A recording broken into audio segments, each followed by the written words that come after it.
아멘. 우리 옆 사람 앉으면서 인사하죠. 수요일에 뵈니까 더 반갑습니다. 수요일에 뵈니까 참 반갑습니다. 할렐루야. 아멘. 예, 우리 피택 안수 입사님, 권사님들 이렇게 수요일 예배에 나오니까 너무 좋고 감사하고, 저기 군산에서부터 또 수요일 이렇게 훈련받기 위해서 나온 우리 박건정 피택 권사님도 고맙고 반갑습니다.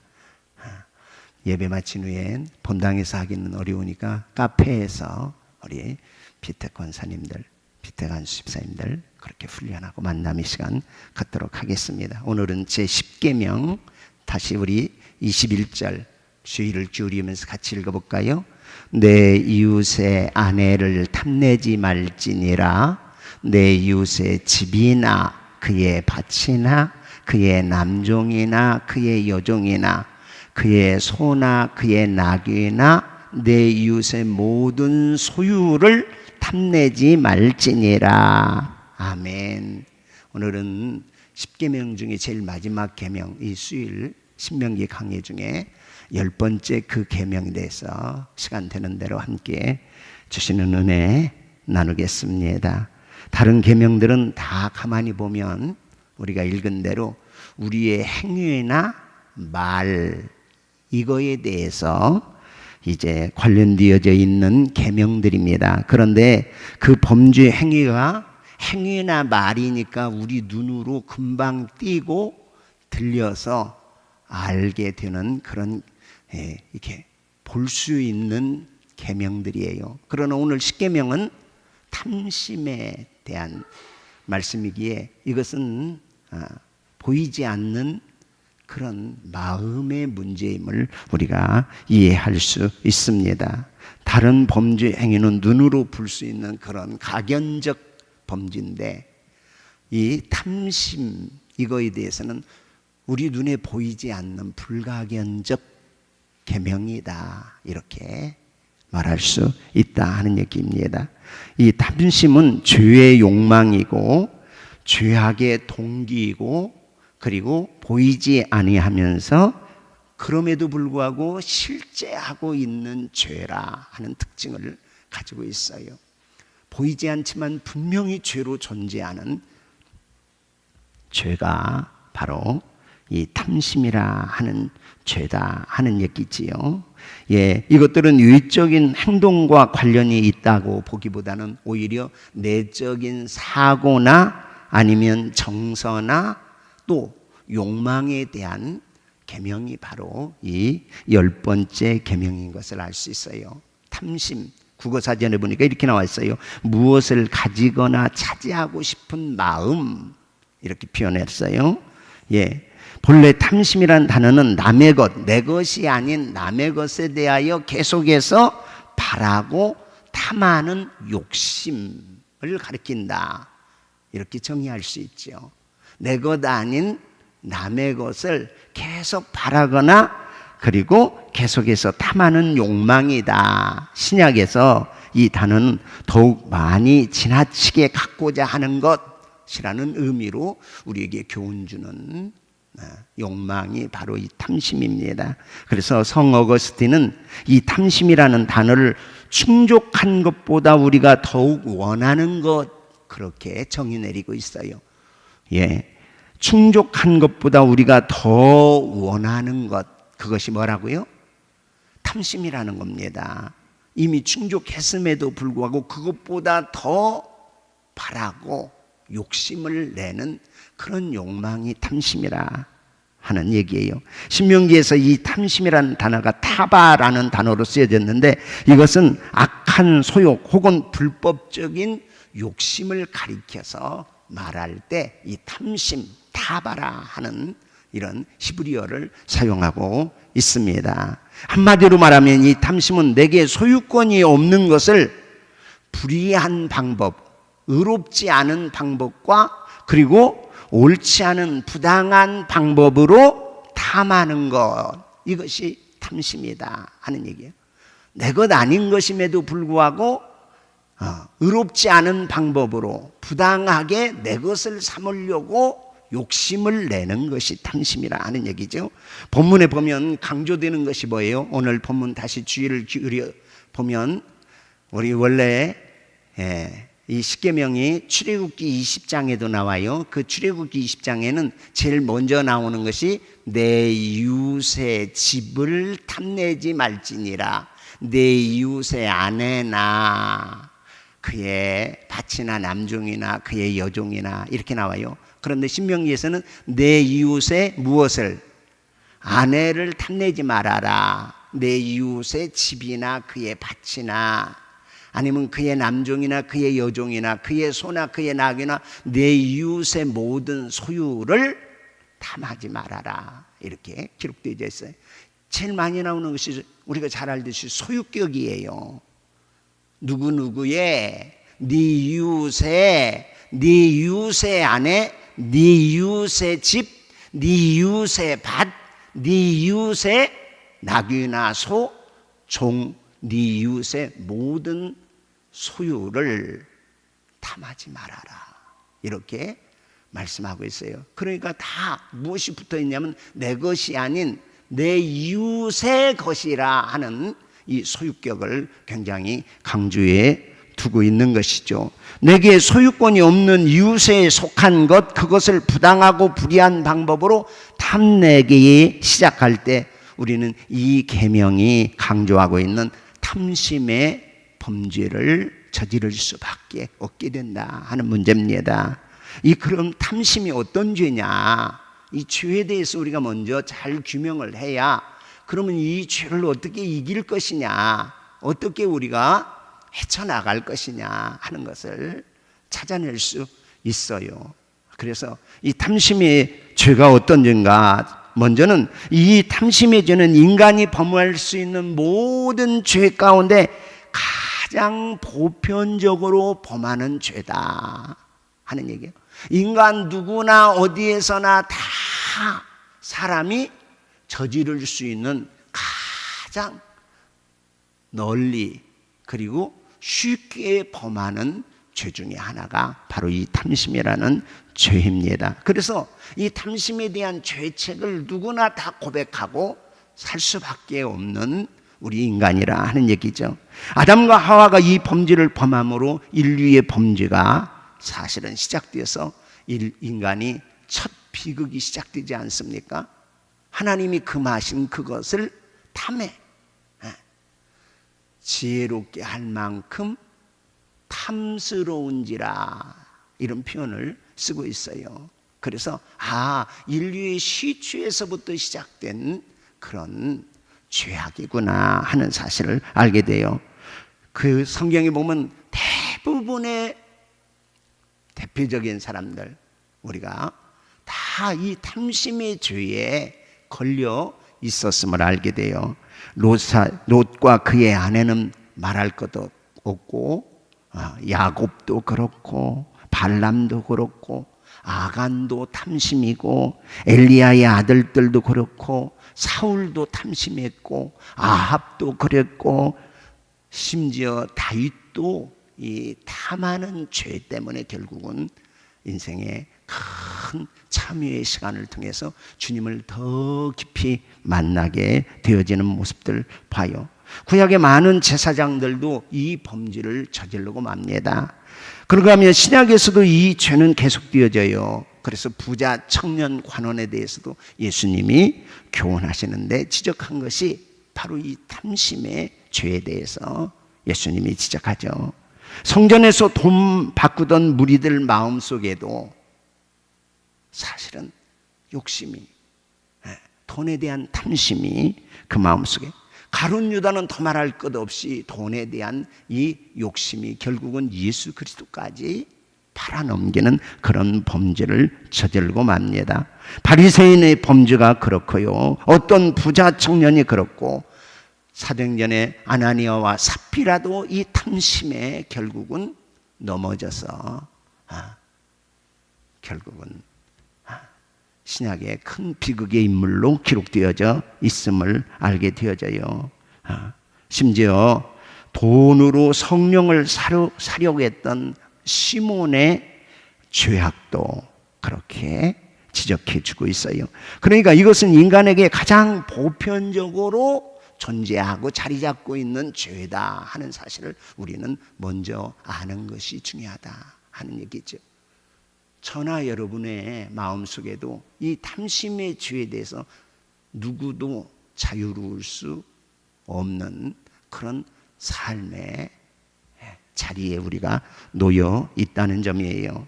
또 하나, 이 범죄는 죄의 근원이 되고 악의 뿌리가 되는 그런 죄악이다 하는 얘기예요. 죄악의 뿌리와 근원이 되는 죄가 바로 이 탐심이라는 죄라 하는 얘기예요. 야고보는 그래서 우리가 너무 잘 알듯이 1장 15절에 욕심이 잉태한즉, 탐심이 잉태한즉 몰라요? 죄를 낳고 그 죄가 장성한즉 사망에 이르게 된다 하고 지적해주고 있습니다. 그래서 어느 신학자는 이 탐심을 가리켜서 모든 죄의 어머니다. 탐심이 뭐라고요? 모든 죄의 어머니다. 범죄의 그 뿌리를 가만히 들여다보면 어디서부터 시작됐다? 탐심이라는 죄에서부터 시작이 되었다 하는 사실이에요. 그래서 모든 죄의 뿌리가 이 탐심이라는 죄가 웅크리고 있더라 하는 얘기예요. 그 근원이 파고 들어가 보면 결국은 인간의 욕심 때문에 결국은 죄를 저지르고 그 죄의 악의 열매들이 나타나더라 하는 사실이죠. 바울은 디모데전서 6장 10절에서 돈을 사랑함이 일만 악의 뿌리가 된다. 이 돈을 사랑한다 하는 것이 돈에 대한 탐심이 모든 악의 근원이 되더라 하는 말씀으로 경고해 주고 있습니다. 예, 성경 보면 대표적으로 이 열왕기상 21장에 보면 아합 왕의 이 탐심에 대해서 얘기해 주고 있어요. 북이스라엘의 아합 왕, 대표적인 악한 왕 아니에요? 그가 이스라엘 평원에 자기 왕궁 옆에 있는 이 나봇의 포도원이 욕심나 탐심이 생겨요. 그래서 나봇에게 그 포도원을 내게 팔아라. 내가 값을 주마. 아니면 더 좋은 포도원의 자리를 내가 너에게 줄 테니 내게 넘겨라. 근데 나봇은 토지는 하나님께로부터 받은 것입니다. 나는 여호와께로부터 받은 이 토지를 왕에게 돌리고 싶은 생각, 팔고 싶은 생각이 전혀 없습니다. 이렇게 알리죠. 이것 때문에, 이 욕심 때문에 그 포도원이 욕심이 나서 결국은 밥을 먹지 못하고 잠자리를 설치기 일쑤예요. 가만히 악한 그의 아내 이세벨이 보니까 왕이 수심이 가득하고 밥을 제대로 못 먹어. 그러니까 백의송사처럼 물어봐요.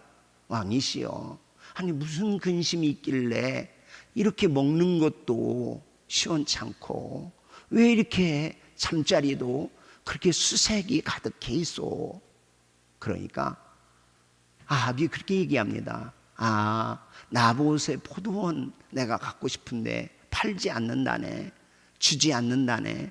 여호와의 기업으로 자기가 가지고 있겠대. 그래서 내가, 그러면서 그 욕심 때문에 사실은 먹는 것도 그리고 잠도 제대로 못 자는 지경에 이릅니다.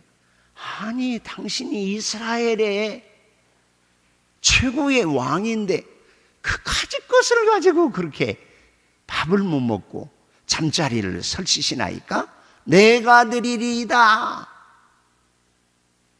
그리고는 그 악한 이세벨이 계획을 짜서 결국은 그 이스라엘 장로들과 지도자들에게 편지를 보내죠. 그 편지를 보내서 나봇을 아주 높은 자리에 올리소서. 그리고는 불량한 청년 둘 증인으로 세워서 나봇이 나라와 왕에 대해서 아주 못된 못되게 말하고 모함을 했습니다 하고 증인을 세워 그 나봇을 죽도록 계략을 깨서, 그러니까 이스라엘 그 지역에 이 왕의 그 왕비 그냥 시퍼런 권력을 쥐고 있는 그의 이 청탁 앞에 결국은 나봇을 높은 자리에 올리고 거짓 증인들을 세워서 결국은 나봇을 죽이고 맙니다. 왕이시여, 나봇이 죽었으니 그 포도원 왕이 가지소서 하고 결국은 그 포도원을 빼앗아 자기 것으로 취하게 됩니다. 이때 하나님의 사람 엘리야가 하나님의 말씀을 증거하죠. 단호하게 증거하면서 악한 괴계를 하나님이 보시지 않으시겠냐? 나봇을 죽인 그 자리에 왕과 왕의 처 이세벨이 죽고 개들이 그 살을 찢고 핥으리이다. 나중에 그 예언대로 됐죠. 보세요. 그 나봇의 포도원에 대한 그 욕망, 그 탐심이 결국은 살인하지 말라 하는 그 계명을 어기고 맙니다. 6계명 거짓 증인 세워서 결국은 또 거짓말해서 그 선량한 나봇, 하나님의 규례와 말씀을 따라 자기 땅을 지키고자 선하게 사는 그 사람을 결국은 모함하고 맙니다. 사실은 탐심이라는 그 죄악이 웅크리고 있어서 그 속에서 거짓도, 그리고 도적질도, 그리고 살인, 생명을 죽이는 일까지 하는 그 근원의 뿌리에 보면 아합의 이 탐심, 욕심이라는 것이 웅크리고 있었기에 결국은 모든 그 탐심에서 나온 죄의 열매들이 결국은 살인까지 이루어지는 모습을 볼 수 있어요. 예, 이 탐심이 죄악의 어머니라 하는 사실이 정말 그렇구나. 가만히 보세요. 요즘 사건 사고들도요, 가만히 보면 다 웅크리고 있는 그 내면적 보이지 않는 탐심 때문에 결국은 사람의 생명까지, 내가 별로 마음에 들지도 않아서 만나고 싶지 않은데 나는 그의 사랑을 욕심을 내, 그리고는 계속해서 쫓아다녀, 협박을 해.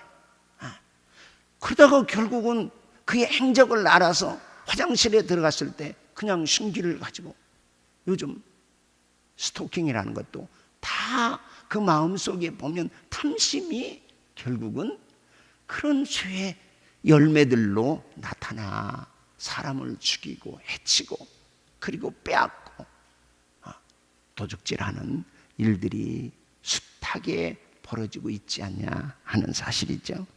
탐심, 그것은 그냥 죄 하나만으로 그치지 않고 그것으로부터 여러 죄들이 결국은 그 탐심이라는 죄의 열매들로 맺혀지며 인간을 비참하게, 그리고 사람의 행복을 그야말로 여지없이 짓밟아버리고 그 생명마저도 앗아가는 그런 결과들을 가져오게 되더라 하는 얘기예요. 간음은 이웃의 정조를 탐내는 거예요. 도둑질은 이웃의 물질을 내가 탐하는 거예요. 살인은 이웃의 생명을, 거짓 증거는 이웃의 명예를 내가 탐내서 결국은 그 탐하는 것 때문에 이런 죄의 열매들로 다른 계명들을 다 범하는 그런 죄악에 빠지게 되더라 하는 얘기예요. 이건 보편적인 죄고, 그리고 죄의 뿌리가 되고 모든 죄악의 어머니같이 도사리고 있는 것이 이 탐심이라는 죄의 특징이다. 또 이 탐심은, 이 탐심의 범죄가 죄악의 뿌리인 것 지적하지 않을 뿐만 아니라 이 범죄는 우상숭배라 하고 그렇게 정의 내리고 있어요. 탐심은 우상숭배다. 골로새서 3장 5절에 보면 탐심은 우상숭배니라 아주 그냥 정의를 내려버립니다. 그 이유는 탐심을 가진 사람은 하나님보다 더 사랑하는 무엇을 소유하기 때문에 결국은 그것은 우상 숭배가 된다 하는 얘기예요. 그래서 이 사람의 사고, 이 사람의 동기, 이 사람의 마음의 흐름을 그 정서나 감정이나 그 생각들을 강력하게 지배하는 그런 이 탐심이 군림하기에, 그 탐심이 하나님 위에 결국은 자리 잡게 되기에 하나님보다 더 사랑하는 그 어떤 것도 우상이 되기 때문에 그렇습니다. 예, 우리의 생각이나 동기, 관념이나 마음의 흐름, 우리의 정서, 감정 이런 것들을 송두리째 빼앗아서 하나님보다도 내가 더 욕심을 부리는 그것을 앞세우는, 이것이야말로 큰 우상 숭배가 된다 하는 것이지요. 바울은 빌립보서 3장 19절에 쾌락을 탐하던 어떤 사람들의 신은 배다, 자기들의 배, 이렇게 말해요. 욕심, 그것이 결국은 그의 신이 돼서 그를 지배한다 하는 사실을 말씀하고 있는 것이죠. 탐심을 자기의 하나님으로 삼고 있다 하는 표현을 그렇게 표현을 해주고 있어요. 우리가 탐심의 죄를 범하면 우리는 그 죄 속으로 한없이 빠져들어가게 되어집니다. 마치 끝없는 바닥이 없는 무적행으로 빨려 들어가듯이 이 탐심이 우리의 삶을 송두리째 끌고 가는 특징이 있다 하는 얘기예요. 전도서 5장 10절에 보니까 은을 사랑하는 자는 은으로 만족함이 없고 풍부를 사랑하는 자는 소득으로 만족함이 없느니라 하고 우리에게 경고해 주고 있어요. 이 탐심을 중단시킬 수 있는 제어장치가 우리에게 없다 하는 얘기예요. 탐심이 한번 일어나면 그 탐심에 대해서 그렇게 끈질기게 우리의 욕망을 끌고 들어가는 그런 심이 이 탐심의 죄다 하는 얘기예요. 돈을 탐심으로 말미암아, 탐함으로 말미암아 그의 영혼이 그 물질에 대한 욕심으로 가득 차 있는 사람들, 그래서 결국은 사람도, 사람의 인격도, 권리도, 인권도 다 무시하고 그 돈 때문에 결국은 우리 사람이 이성적으로 가질 수 있는 고상한 생각이나 또 사고, 행동 이런 것들을 다 마비시켜버리는 그런 죄, 그런 우상 숭배와 같은 것이 바로 이 탐심이라는 범죄다. 그래서 탐심은 신이고 탐심은 우상 숭배의 범죄다 하고 성경은 근원적으로 지적해 주고 있습니다. 또 하나, 이 죄는 성경이 가장 경계하고 있는 범죄 중에 하나라 하는 점을 우리가 인지해야 할 필요가 있어요. 예수께서 누가복음 12장 15절 말씀하시기를 저희에게 이르되 삼가 모든 탐심을 물리치라 사람의 생명이 그 소유에 넉넉한 데 있지 아니하다, 이렇게 말씀해요.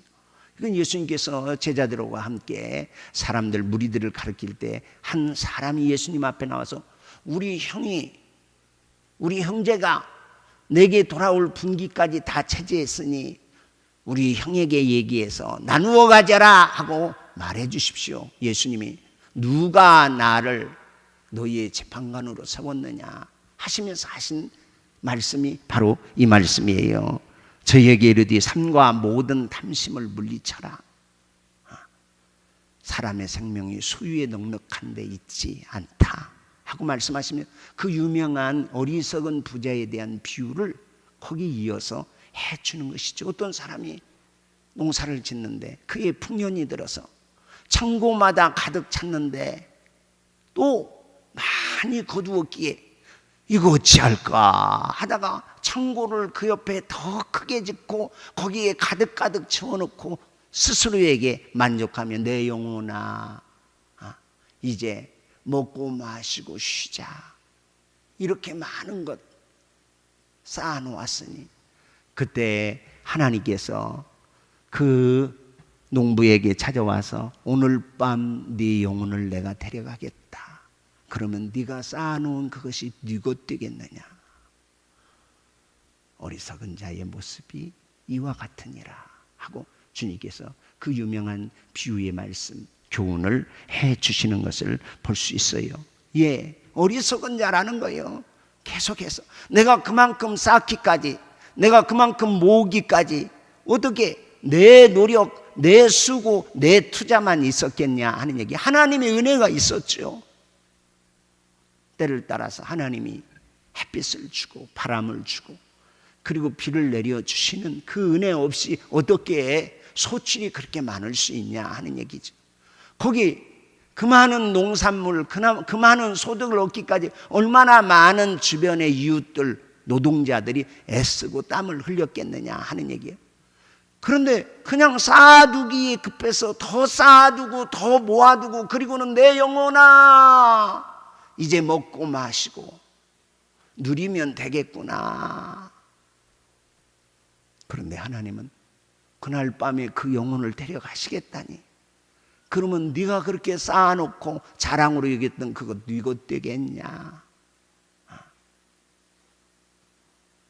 주님께서 경고하시면서 하시는 말씀이요. 그러면서 부르는 말이 어리석은 자여, 자기 탐심에 휩싸여 있는 그 사람은 어리석은 사람이라 하고 말이에요. 감사할 줄 알고 은혜가 은혜인 줄 알고 사는 것이 우리 사람의 지혜이지 않냐. 어리석으면 봐야 할 그 은혜를 보지 못하고 나누어야 할 그 삶을 망각하면서 나만 그러다가 결국은 그 영혼 데려가면 죽어버리면 결국은 네 쌓아놓은 그 모든 것이 네 것이 되겠느냐. 이거야말로 어리석은 것 아니냐 하는 얘기. 우리가 싸들머지고 우리가 그저 짊어지고 품에 안고 하나님의 나라 갈 수 없으나 은혜를 알고 족한 줄 알며 감사하며 누릴 뿐만 아니라 그것을 함께 나누고 베풀 때 그것이 우리 함께 하나님의 나라에 가져갈 수 있는 복되고 그리고 지혜로운 삶인 줄로 믿습니다. 예수님 그 교훈을 해주셔요. 그런 줄 모르면 자기 탐심에 휩싸여서 그저 나만 내 배만 아는 그 사람은 어리석은 사람이다 하고 말씀을 해 주시면서 사람의 생명이 그 소유에 넉넉한 데 있지 아니하다. 생명은 하나님의 손에 있고 하나님이 주관해 주신다. 삼가 네 탐심을 조심하거라 하고 물리치라고 주님께서 말씀을 해주고 있습니다. 우리 삶을 살아가면서 이 탐심의 죄가 어떤 죄인가. 이거 내 안에도 우리 속에도 우리 가정도 우리 교회도 우리 민족도 그저 나만 지금 소련과 이 러시아와 또 우크라이나의 전쟁도 누가 봐도 이것은 러시아의 탐욕이 불러일으키는 죄악으로 전 세계의 경제를 지금 어렵게 만들고 우크라이나의 그 귀한 생명들 잃어버리고 우크라이나뿐만 아니라 러시아의 젊은이들까지도 결국은 그 많은 폐해를 가져오며 곤란하게 만들고 그리고 인간의 탐욕이 이렇게 전쟁과 다툼으로까지 이어져서 참 큰 아픔을 가져오는 이 역사가 인류 우리 사람의 역사인 것을 우리는 잊어서는 안 되겠다. 구체적으로 탐심을 무엇이라고 말하냐? 탐심의 종류를 크게 유형적인 것과 무형적인 것 이렇게 나눌 수 있는데 유형적인 것은 오늘 본문에 나타난 것처럼 네 이웃의 집, 네 이웃의 아내, 네 이웃의 남종, 네 이웃의 여종, 네 이웃의 소, 나귀, 재산들, 소유 이건 다 눈에 보이는 유형적인 탐심이라 말할 수 있어요. 그런데 무형적인 탐심도 성경에는 우리에게 무수히 말씀해요. 예컨대 명예에 대한 탐심, 오늘날 많은 사람들이 명예에 대한 욕심 이것에 대해서도 우리는 지적하지 않을 수 없죠. 그 유명한 노예 해방을 일으킨 링컨, 그 링컨이 결국은 제 수명을 다하지 못하고 저격을 당해서 죽은 이유를 보면 너무나 어처구니 없는 일들이죠. 거기 존 부스라는 청년이 있는데 이 청년이 어려서부터 그저 형하고 같이 자라는데 형은 똑똑하고 공부 잘하고 그래서 계속 형을 인정하니까 이 부스라는 청년이 나는 뭐야? 내가 유명해질 수 있는 그 길이 없을까? 그리고는 고심하고 생각해서 자기 이름 좀 유명해져보자 하는 그 욕심, 그 탐심이 아하, 유명한 사람을 죽이면 세계적으로 유명한 인물을 죽이면 내 이름도 유명해지겠구나. 이런 발상에서부터 시작해서 결국은 링컨을 저격해서 죽이고 마는 참 큰 비극을 가져온 역사적 모습을 볼 수 있어요. 쾌락에 대한 탐심은 많은 사람들로 하여금 한 종류의 쾌락에서 또 다른 종류의 쾌락을 쫓으면서 이리저리 방황하게 만드는 일들이 수없이 일어나고 있습니다. 권력이나 지위에 대한 탐심, 그러니까 꼭 눈에 보이는 탐심뿐만 아니라 우리는 보이지 않는 많은 탐심의 유혹 앞에 놓여있는 존재가 우리들이다 하는 사실도 우리는 다시 한번 마음에 새기고, 우리 거듭난 하나님의 자녀들로 이 탐심에 대한 죄악에 대해서 분명히 인지하고 인식하고, 그러면 어떻게 이겨나가야 할 것이냐 하는 것, 우리 복음 안에서 다시 한번 우리 마음에 새기고, 예수님 오늘 찬송처럼 나는 아무것도 아닙니다. 나는 아무것도 못합니다. 나는 아무것도 모릅니다. 나는 한순간도 살 수 없습니다. 오직 예수님이 생명, 예수님이 지혜, 예수님이 능력인 줄 알고 그 예수 그리스도의 주디심을 인정함으로 우리 속에 웅크리고 있는 이 죄악, 이 탐심이라는 죄도 단호하게 예수 사랑, 그 예수 생명, 그 예수의 지혜와 능력으로 승리하는 하나님의 백성들 되기를 주 예수 그리스도의 이름으로 축원합니다. 기도해요.